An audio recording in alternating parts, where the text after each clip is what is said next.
சென்னை, திருவள்ளூர், காஞ்சிபுரம், அரியலூர், தஞ்சை ஆகிய 5 மாவட்டங்களில் இன்று மிக கனமழை பெய்ய வாய்ப்புள்ளதாக வானிலை ஆய்வு மையம் தெரிவித்துள்ளது. மேலும் திருவண்ணாமலை, கள்ளக்குறிச்சி, பெரம்பலூர், திருச்சி, புதுக்கோட்டை, சிவகங்கை ஆகிய 6 மாவட்டங்களில் இன்று கனமழை பெய்ய வாய்ப்புள்ளது. தமிழகத்தின் பல்வேறு மாவட்டங்களில் டிசம்பர் 2ஆம் தேதி வரை கனமழை நீடிக்கும் எனவும் அறிவிக்கப்பட்டுள்ளது. கண்டுகொள்ளாமல் துணை முதல்வர் உதயநிதி பிறந்த நாளை ஆடம்பரமாக கொண்டாடுகிறார் என எதிர்க்கட்சி தலைவர் பழனிசாமி விமர்சனம் செய்து அறிக்கை வெளியிட்டுள்ளாரே என நிருபர்கள் கேள்வி எழுப்பியதற்கு முதலமைச்சர் ஸ்டாலின் பாணியில் பதிலளித்துள்ள அமைச்சர் சேகர் பாபு, எடப்பாடிக்கு வேறு வேலை இல்லை என்பதால் அறிக்கை விட்டுக் கொண்டிருக்கிறார் என பதிலளித்துள்ளார். இன்றைக்கு கூட நீங்கள் இந்த நிகழ்ச்சியை பார்த்திருப்பீர்கள். எங்களுடைய கழக இளைஞரணி செயலாளர் அன்பிற்கினிய ஆருயிர் அண்ணன் உதயநிதி ஸ்டாலின் அவர்கள் பிறந்தநாள் அறிவிப்பை வெளியிடும் போது அவர் கேட்டுக்கொண்டது, விளம்பர பதாகைகள் வேண்டாம், ஆடம்பரங்கள் வேண்டாம், ஏழை எளிய மக்களுக்கு, வறுமை கோட்டிற்கு கீழே இருக்கின்ற மக்களுக்கு கல்வி உதவித்தொகை, மாற்றுத்திறனாளிகளுக்கு உதவித்தொகை, அதேபோல் கருணை இல்லங்களுக்கு உதவித்தொகை, திருநங்கைகளுக்கு உதவித்தொகை என்று உதவிகள் புரிய அறிவுறுத்தியிருந்தார். அந்த வகையில் இன்றைக்கு நடந்த திருமணம் கூட கட்டணம் இல்லாமல் ஒரு ஜோடிக்கு 1 லட்சம் ரூபாய் என்ற செலவில் 21 ஜோடிகளுக்கு இன்றே வயிறார அறுசுவை உணவு படைத்து திருமணத்தை நடத்தியிருக்கின்றோம். இதை எப்படி ஆடம்பரம் என்று எடுத்துக்கொள்ள முடியும்? பார்ப்பவர் கண்ணிலே கோளாறு இருந்தார், யாழ் என்ன செய்ய முடியும்? மஞ்சக்காமாலை கண்களுக்கு கண்டதெல்லாம் மஞ்சளாகத்தான் இருக்கும். எங்கள் தலைவர் பாணியிலே சொல்ல வேண்டும் என்றால் அவருக்கு வேறு வேலை இல்லை, அதனால் இப்படி அறிக்கை விட்டுக் கொண்டிருக்கின்றார்.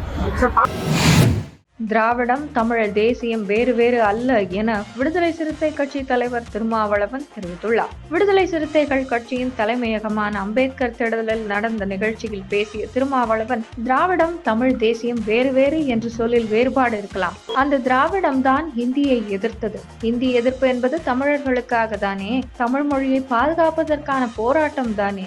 திராவிட இயக்கம் தானே ஹிந்தி திணிப்பை எதிர்த்தது. ஹிந்தி திணிப்பை எதிர்ப்பது தமிழ் தேசியத்திற்கு ஆதரவானதா, எதிர்ப்பானதா? மாநில உரிமைகளை கோரியது திராவிட இயக்கங்கள் தானே. மாநில உரிமை கோருவது தமிழ் தேசியத்திற்கு ஆதரவானதா, எதிர்ப்பானதா? திராவிடம் தமிழ் தேசியத்தின் வேர் என்பதை நிலைநாட்ட உங்கள் பங்களிப்பு தேவைப்படுகிறது.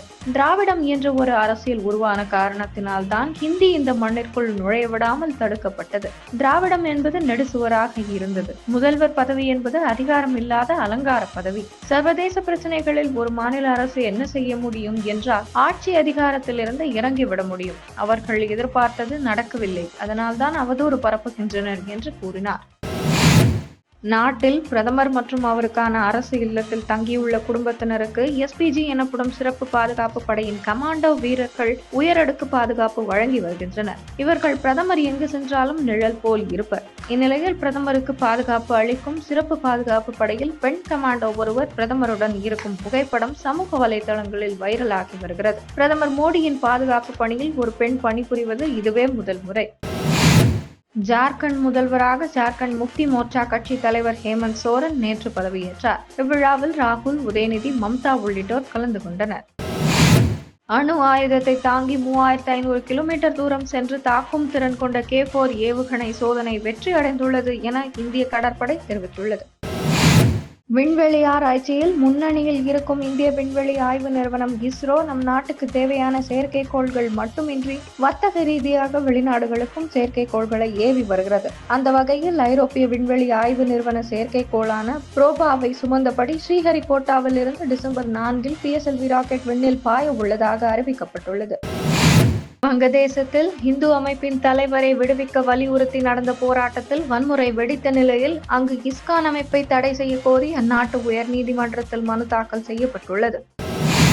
அமெரிக்க அதிபர் தேர்தல் தோல்விக்கு பிறகு தனது தொண்டர்களுக்கு ஆறுதல் தெரிவித்து முதல் முறையாக வீடியோ வெளியிட்டுள்ள துணை அதிபர் கமலா ஹாரிஸ், நான் உங்களுக்கு ஒன்றை ஞாபகப்படுத்த விரும்புகிறேன். உங்களில் உள்ள சக்தியை யாராலும் தட்டி பறிக்க முடியாது. நவம்பர் 5ஆம் தேதிக்கு முன்பு உங்களிடம் இருந்த சக்தியும் நோக்கமும் இப்போதும் உள்ளது. இதில் உங்களை ஈடுபடுத்திக் கொள்வதற்கான திறனும் அனைவரிடத்தில் உள்ளது. ஆகவே எப்போதும் யாராலும் எந்த சூழ்நிலையாலும் உங்களின் சக்தியை பறிக்கவே முடியாது என கூறியுள்ளார்.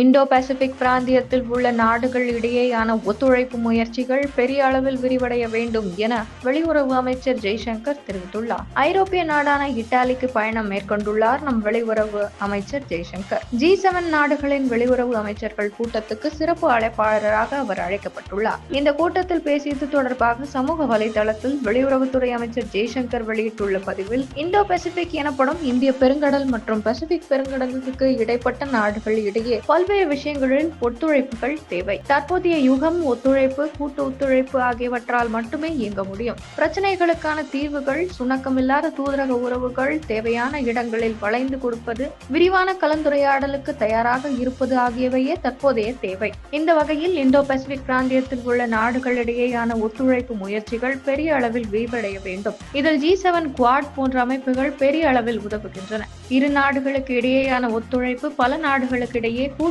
ஒத்துழைப்பு நம் பெரிய நோக்கங்கள் நிறைவேற உதவும். இந்தோ பசிபிக் பிராந்தியத்தில் இவ்வாறு உறவுகள் வளர 6 முக்கிய பொறுப்புகள் நமக்கு உள்ளன. கடல்சார் வணிகம், செமிகண்டக்டர், விநியோக தொடர் ஆகியவற்றில் ஒத்துழைப்பு தேவை. அதுபோல வளங்களை பயன்படுத்திக் கொள்வது, கடன்களில் சிக்கிக் கொள்ளாமல் இருப்பதில் ஒத்துழைப்பு தேவை. அரசு நிர்வாகம், சுகாதாரம், தொழில்நுட்பம், இயற்கை பேரிடர் போன்றவற்றில் நாடுகளுக்கு இடையேயான ஒத்துழைப்பு அவசியம். சர்வதேச விதிகளை மதிப்பது, பரஸ்பரம் பயன்பெறுவது ஆகியவற்றுடன் இந்தோ பசிபிக் பிராந்தியத்தில் உள்ள நாடுகள் சரியான முடிவுகளை எடுக்க வாய்ப்பளிப்பதும் மிக முக்கியம் என தெரிவித்துள்ளார்.